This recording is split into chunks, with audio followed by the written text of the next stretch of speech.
Hello everybody, I have done some more Forgotten Dungeons. I have beaten the Necromancer apprentice and the Swine King apprentice.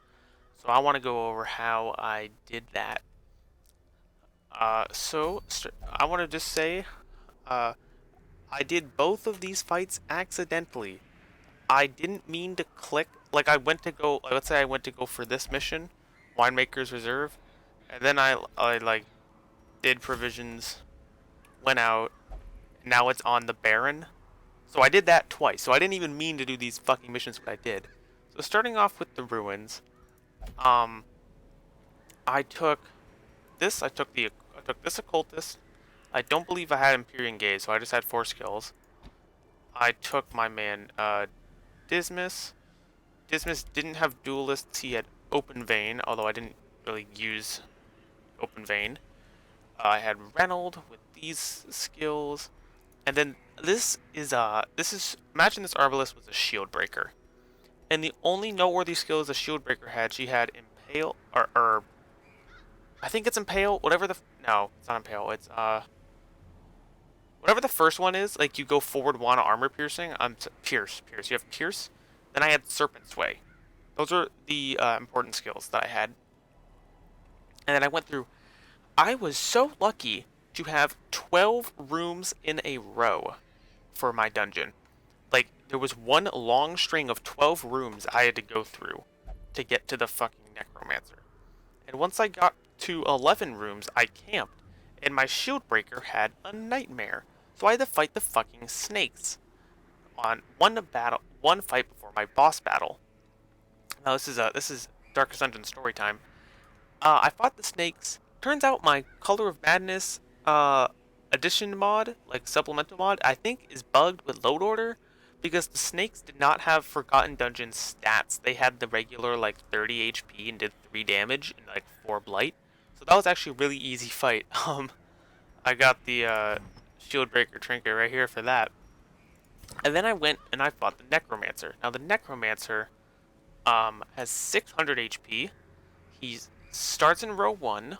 He spawns skeleton bone warriors, the ones with the swords. They look kind of like the normal skinny ones with the swords, and then he spawns them and he goes back, just like in a normal fight. So you need row 4 damage. You need consistent row 4 damage to beat the Necromancer. Now the other thing he does is if you get one of the skeletons down to low HP, the Necromancer will uh, use his action to kill that skeleton and give himself a block.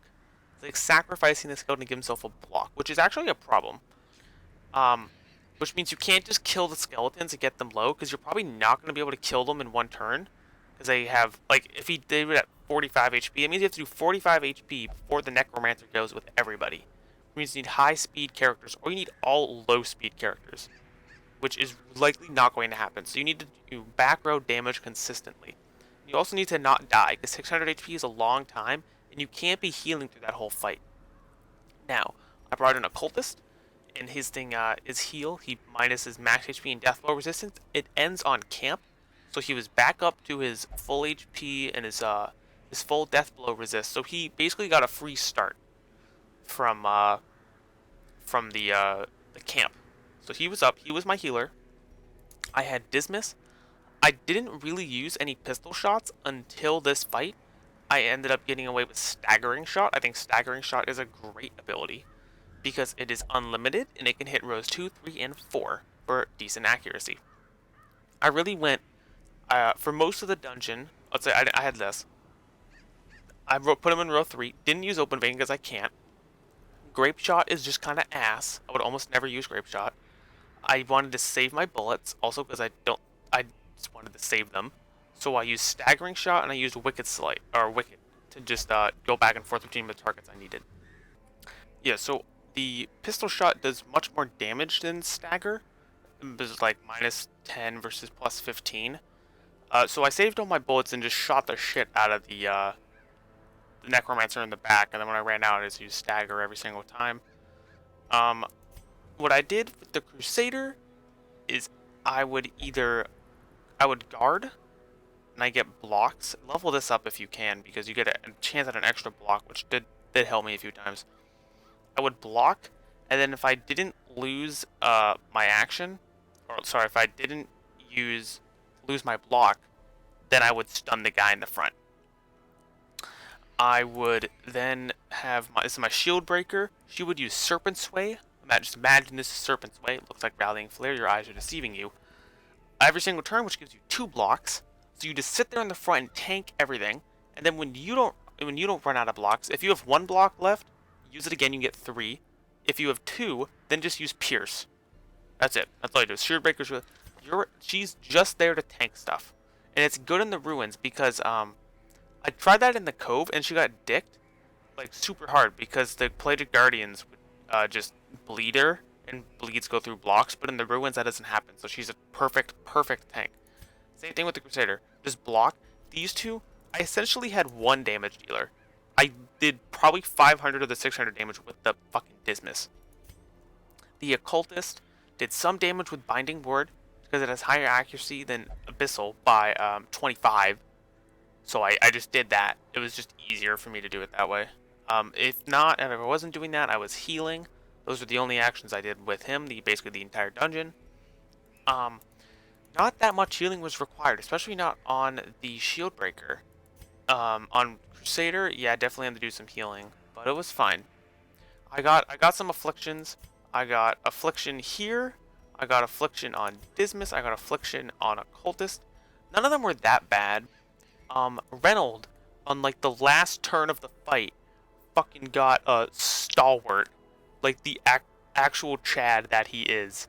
He even has God fearing for minus 10% virtue chance, and he's still got fucking stalwart. So Reynolds a beast. Notably, I killed the Necromancer. I thought it was over. It's not over. You have to kill the shitty skeletons after that. So, my recommendation, I think, definitely get 2 shield breakers if you need to. I think the Crusader is great because the Crusader has a stun. The Crusader does have row 3 damage. So does the Shieldbreaker does too with Puncture. Puncture can do a speed debuff and hit row 3. So the Shieldbreaker is great. And then you have this to buff your morale because I just ran out of morale. I had to go through 12 rooms and I ran out of morale. Like which is morale again is your torchlight. I ran out of torchlight after 12 fucking dungeons with 3 torches. So this was great. Mostly in hallway fights, I didn't use this in the boss room. So Crusader is great. I think Shieldbreaker is great. This is a really good combo. The Occultist is your best healer, especially in a boss fight, because he doesn't limit his healing to 3 times per fucking battle. Even with the death blow, all your shit gets reset at the end of camp. So then it's fine. Like you camp 1 room before hopefully you don't have any battles, and then you can go on. Dismas, I think the Highwayman is a fantastic back row damage dealer. Because you get unlimited, you also get good frontline damage. I think this was almost a perfect team. A Musketeer could have done as well, I think. I don't know. 16 to 22 positive versus 15 to 30 minus 10. Yeah, I don't know. That's a tough one to say. I don't know who else I would have wanted to bring. Maybe an Arbalist. Because Arbalist has like really bad accuracy, so I don't really know. But I think this was a perfect comp. I can't think of much else to say. That was a pretty decent fight. The Swine King, I don't want to say how I did it. I'm sorry. I have a couple of secrets I want to work on before I give them out. I will tell you that from my experience with my conversation with a mod author, the Swine King will get rid of Wilbur and summon a Skeever. So watch out. The Apprentice Swine King has 1100 HP, 1 action. Wilbur only has 1 action. And that's as much as I'm willing to say. But watch out. I think 1100 HP, you're really going to have to rely on more guards. I think the Crusader would work extremely well because he can guard on command. If you get 2 Crusaders and then they each have put blocks on whoever, like Wilbur will hit them, hit whoever, and then you guard block with the Crusader. You'd probably need to have two of them, because if Wilbur can mark two people, you're kind of fucked. Because you're not, even with an occultist, you cannot heal through 1100. You cannot sustain through 1100 HP. I guess maybe the Vestal could, because she can do 1 HP of damage, but then even still, Wilbur will knock you down to death's door. So 2 Vestals? But are you really bringing 2 Vestals to a dungeon? I don't know. That's kind of rough. Um, I did do the first courtyard mission too. I just want to say that was kind of okay. The crocodile gave me a little bit of a scare, but I used I think I changed this out for my bounty hunter, and this was a decent crew. I just want to say, watch out. Do not use curios in the first mission in the courtyard, like the staple one with the the first one. And same thing with the first tutorial mission in the ruins, the one right after the old road. Don't use items that don't normally work in game. Like I tried to use a chisel on an item, but since those curios are like hard locked in the code or something, it just kind of wastes your item, like your provision. So just watch out. Use the normal curio interactions for those. It's much more worth it. Um, I did get 3 curses from the one mission. I got pretty unlucky. I was told the curse rate is low. The like gather rate which you get it is lower, but that really sucks. And the now I have, I guess I don't. I had the what's his ass fanatic after me. So I hope that was useful. Ask me any more questions except for how I defeated the Swine King below. I will not tell you that just yet. I'm sorry. I'll see y'all around. Try out this mod.